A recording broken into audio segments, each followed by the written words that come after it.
Hey everyone, welcome back to The Explainer. I'm putting on my health advisor hat today because honestly, we're right in the middle of a literal crisis. Our environment is shifting beneath our feet. And this extreme heat we're feeling, it's not just a minor inconvenience anymore. It's incredibly dangerous. So today, we're going to break down exactly what's driving the severe environmental and economic fallout of this current heat wave. But more importantly, I'm going to hand you the exact practical strategies you need to protect your health and actually survive it. I mean, just take a second and think about your daily routine right now. You step outside and it just feels suffocating, right? The air is incredibly heavy, the ground is literally radiating heat, and finding even a tiny patch of cool shade feels almost impossible. So why are our cities suddenly feeling like they're burning up? And really, when the environment turns this hostile, how do we adapt? Well, that's exactly what this health briefing is all about. Okay, let's dive right into this. Here's our roadmap for today. First, the extreme heat reality. Then, concrete traps and strain, followed by rising food and power costs. After that, we'll look at health risks for outdoor workers, the warning signs of heat stroke, and finally, essential protection. Let's get into it. Starting with Section 1, the extreme heat reality we're dealing with. 47.6 degrees Celsius. That is a staggering number. It was recorded in Banda, Uttar Pradesh on April 27th, and it actually made it one of the absolute hottest places on the entire planet that day.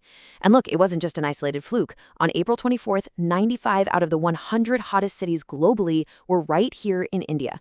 From Bihar to Maharashtra, we are routinely smashing that 44 to 45 degree mark. You know, this isn't just your typical warm summer. This is an unprecedented thermal event. And this brilliantly illustrates just how wild things have gotten.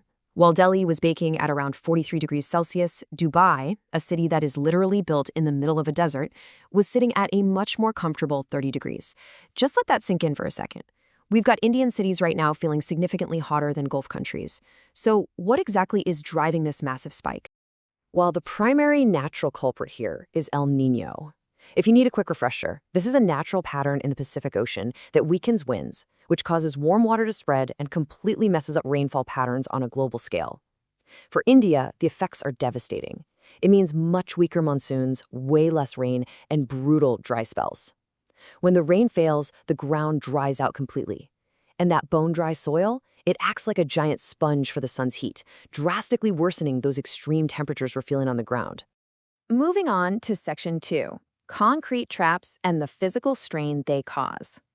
The fundamental issue with our modern urban design is that we've essentially traded our natural cooling systems, like trees and ponds, for giant concrete heat traps. Concrete roads, massive glass malls, dense apartment blocks, they just absorb the sun's heat all day long.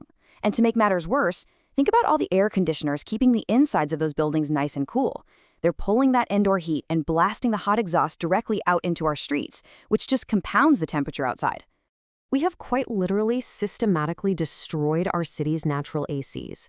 Data from Global Forest Watch shows that India lost a devastating 2.33 million hectares of tree cover between 2001 and 2023.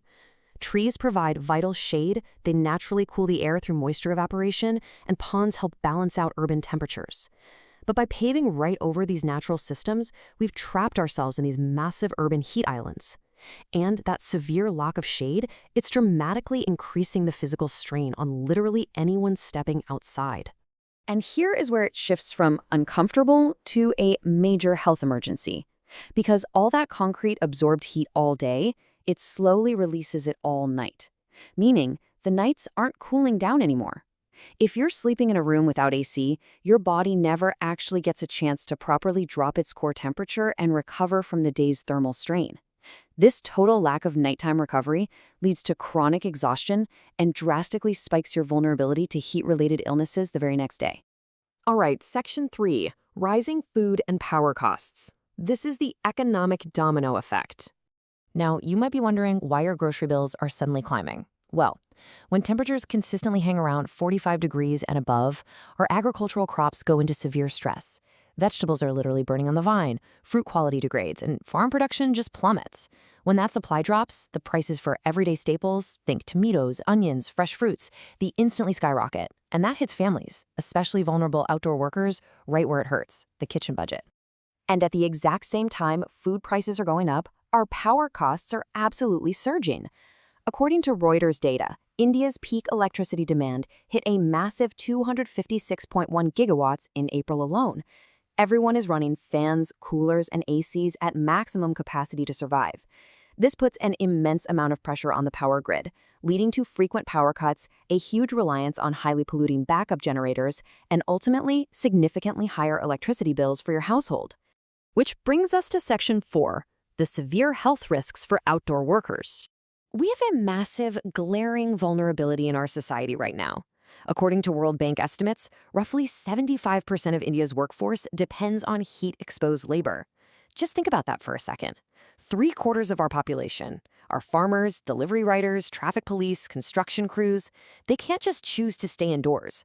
They are directly in the line of fire, working on that radiating concrete, usually with little to absolutely no natural shade. Direct sun exposure for these millions of people threatens way more than just losing a day's wages if they're forced to take a break. The daily physical wear and tear is terrifying. We're talking severe dehydration, chronic weakness, frequent and intense headaches, and immense stress on the kidneys. Working in these brutal conditions day after day actually causes cumulative organ damage. It's not something to take lightly. Section 5. The warning signs of heat stroke. These are your immediate red flags. So, the absolutely crucial point here is this. Your body will warn you before it completely shuts down, and when it does, you must act immediately. Sudden dizziness, feeling like you might pass out, unexplained confusion or slurred speech, and a dangerously high fever where you aren't even sweating, these are the direct precursors to a fatal heat stroke. If you or a worker near you shows these signs, you cannot wait around. You have to move them to the shade, aggressively cool them down with water, and get medical help instantly. Finally, Section 6. Essential protection and safety protocols. Okay, so here are 3 simple, immediate modifications you need to make to your daily routine. Step 1. Reschedule your outdoor activities to totally avoid direct sun between 12 p.m. and 3 p.m. That's when solar radiation is at its absolute peak. Step 2. Do not wait until you're thirsty to drink water. Proactively hydrate with electrolytes. Things like ORS, buttermilk, or coconut water are vastly superior to just plain water because they replace the minerals you're sweating out. And step 3, dress defensively. Wear loose, light-colored cotton that actually breathes. And honestly, never step outside without a cap or an umbrella right now. Let's move to how this builds out into our communities, because individual protection just isn't enough when 75% of our workforce is still out in the sun. Keep some cold water, ORS packets, or buttermilk ready near your door. Offer it to the delivery drivers dropping off your packages, the security guards at your gate, or the laborers working in your neighborhood. Let them rest in a shaded spot for 5 minutes. Seriously, these simple, practical acts of intervention save lives. As we wrap up this explainer, I really want to leave you with a vital question to think about. How will you modify your routine today to protect yourself and the vulnerable workers around you? Look, the extreme heat we're facing right now is a harsh reality, but heat stroke and severe illness absolutely do not have to be. Stay hydrated, seek out that shade, and please look out for one another. Thanks so much for tuning in, and stay safe out there.